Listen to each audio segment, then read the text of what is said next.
ہمیں یہ ضرورت ہے کہ عاشورے کے دن کی فضیلت صرف حضرت حسین رضی اللہ عنہ سے وابستہ نہ کریں، بلکہ اس کی عظمت، اس کی فضیلت ہم سب کو لوگوں کو پورے بتائیں، نمبر 1۔ نمبر 2، بات یہ ہے کہ جو کربلا کا جو واقعہ ہے، حضرت جی حسین رضی اللہ عنہ کی شہادت، یقیناً اس ایک واقعے میں ہم سب لوگوں کے لیے اتنے سبق ہیں، اتنے سبق ہیں۔ میں اپنی بات کرنے سے پہلے یہ بات عرض کر دوں کہ میرے بھائی بہنیں جو میری بات سن رہے ہیں، میں ان سے درخواست کروں گا کہ کربلا کا جب یہ عاشورے کا دن آتا ہے، اپنے گھر والوں کو لے کر، میں کہتا ہوں اپنے گھر سے کام شروع کرنا چاہیے، پورا واقعہ ہمیں تفصیل سے پڑھنا چاہیے۔ ایک کتاب ہے جس میں اس موضوع پر لکھے ہوئے تمام مضامین، تمام کتابیں ایک جگہ جمع کر دی گئی ہیں، شہادت حسین رضی اللہ عنہ اس کا نام ہے، اور میں نے وہ کتاب کے کافی مضامین میں نے اپنے بزرگوں کے، علماء کرام کے پڑھے، سب ماشاءاللہ ایک سے ایک بڑھ کر ہے، لیکن میں اپنے گھر والوں کو، اپنے بچوں کو جمع کر کے پچھلے سال بھی یہ کیا تھا اور ارادہ اس سال بھی کرنے کا ہے، پورا ماشاء واقعہ از اللہ اول تاخیر پڑھ کر سنا ہے۔ حضرت مفتی صاحب رحمت اللہ علیہ،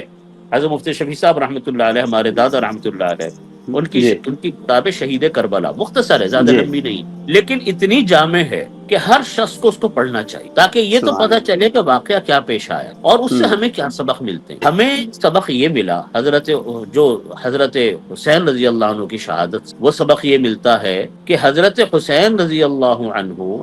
نبی کریم صلی اللہ علیہ وسلم کے نواسے، کتنی ناز و نعمت میں پلے ہوئے، کس طرح نبی کریم صلی اللہ علیہ وسلم اپنے دونوں نواسوں سے پیار فرماتے تھے، محبت فرماتے تھے، گودوں سبحان میں اللہ اٹھا کے نماز پڑھنا، گودوں میں اٹھا کر سبحان اللہ خطبہ دینا، ان کو چلتے ہوئے کہیں سڑک پہ مل جائے پکڑ کر بغیر گود میں لے لینا، پھر ان کو پیار کرنا۔ اسی وجہ سے حضرت حسین رضی اللہ عنہ سے پوری دنیا محبت کرتی، ایک تو اس لیے کہ سبحان اللہ صحابی ہیں،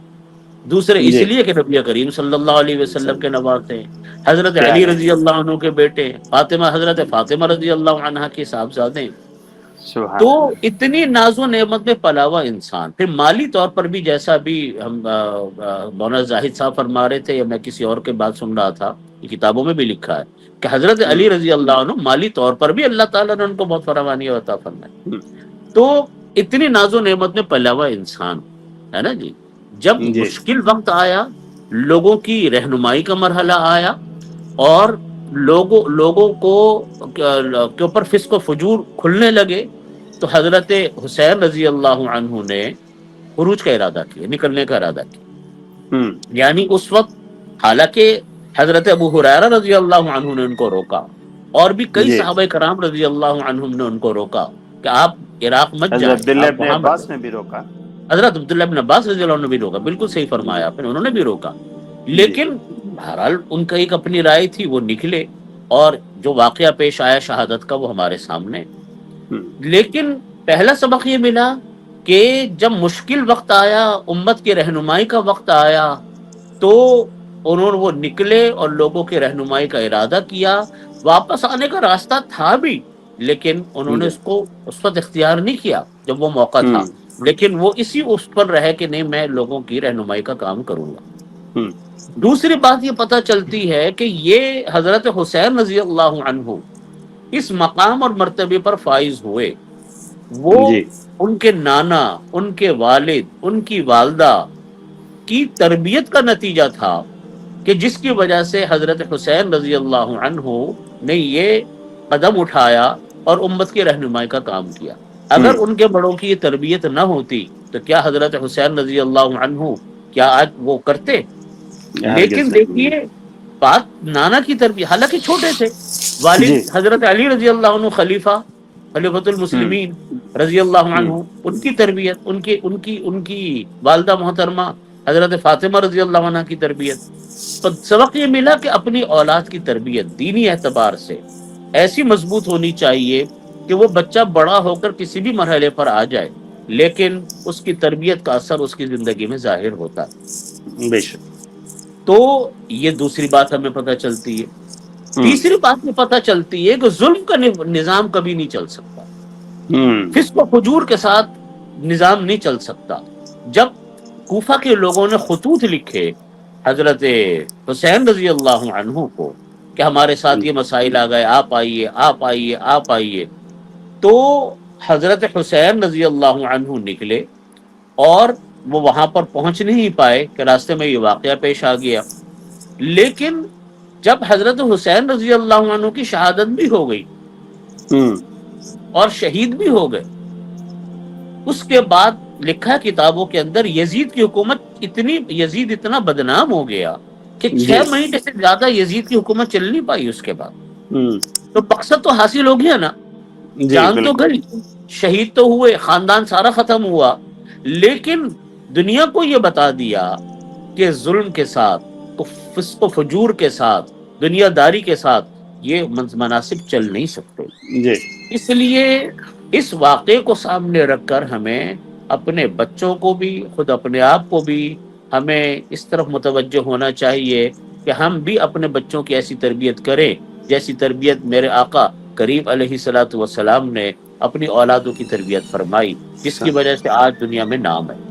لیکن اس کے ساتھ ساتھ ہمیں اپنے بچوں کو، اگر ہم آج یہ بات نہیں بتائیں گے، کل ہمارے بچے بھی کسی گناہ کا شکار نہ ہو جائیں کہ دیکھو سنت کیا ہے۔ ہماری تو تاریخ شہیدوں سے بھری پڑی، زمانہ نبوت سے لے کر اب تک، اور اب سے لے کر قیامت تک کتنے شہید آنے اللہ ہی جانتے، لیکن اس دن کے کرنے کے کام کیا ہیں، وہ کام ہمیں کرنے چاہیے، خرافات سے ہمیں بچنا چاہیے۔ یہ ہمیں اپنی نسلوں کو بتانے کی ضرورت ہے۔ نبی حدیث شریف میں 2 عمل فرمائے آقا کریم علیہ الصلوۃ والسلام نے کرنے کے، ایک تو یہ کہ یوم عاشورہ کا روزہ رکھا جائے، عاشورہ مگر یہ روزہ فرض نہیں ہے یہ، لیکن اس کا یہ ثواب فرمایا کہ جو انسان یوم عاشورہ کا روزہ رکھتا ہے اللہ تعالیٰ اس کے پچھلے 1 سال کے گناہوں کا اللہ تعالیٰ اس کو کفارہ بنا دیتے۔ اور دوسرا یہ کہ اپنے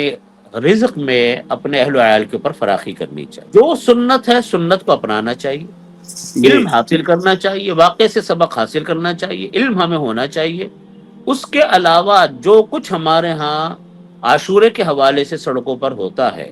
جلوس کی صورت میں، سبیلوں کی صورت میں، اور دوسرے کاموں کی صورت میں، پانی پلانا بڑے ثواب کی بات ہے، لیکن 10 دن تو ثواب نہیں ہے نا،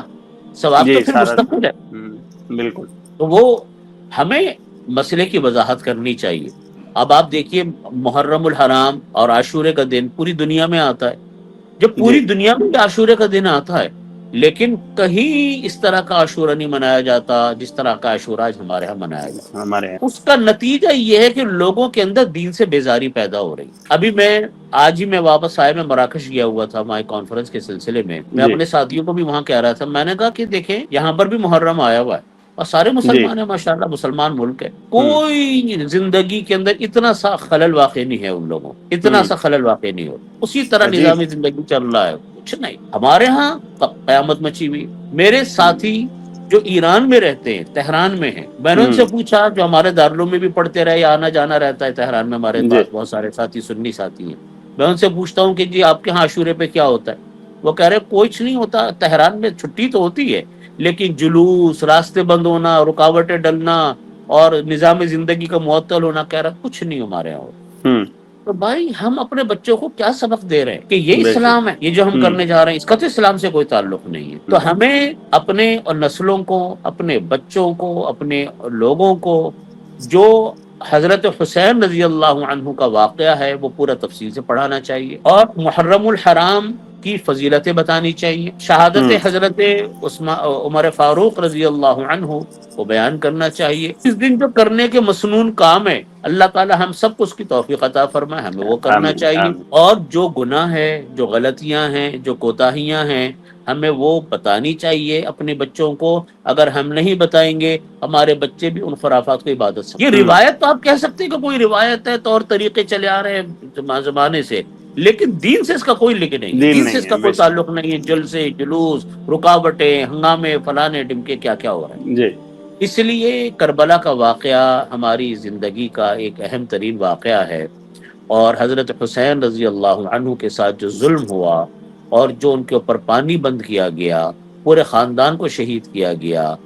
جو حالات کے ساتھ، جو حالات ان کے ساتھ پیش آئے، یقیناً اس پر جب بھی واقعہ پڑھتے ہیں تو آنکھوں سے آنسو جاری ہو جاتے۔ امت کا اتنا دردناک واقعہ ہے، لیکن ہمیں ان ہر واقعے میں سبق بھی ملتا ہے۔ اللہ تعالیٰ ہمیں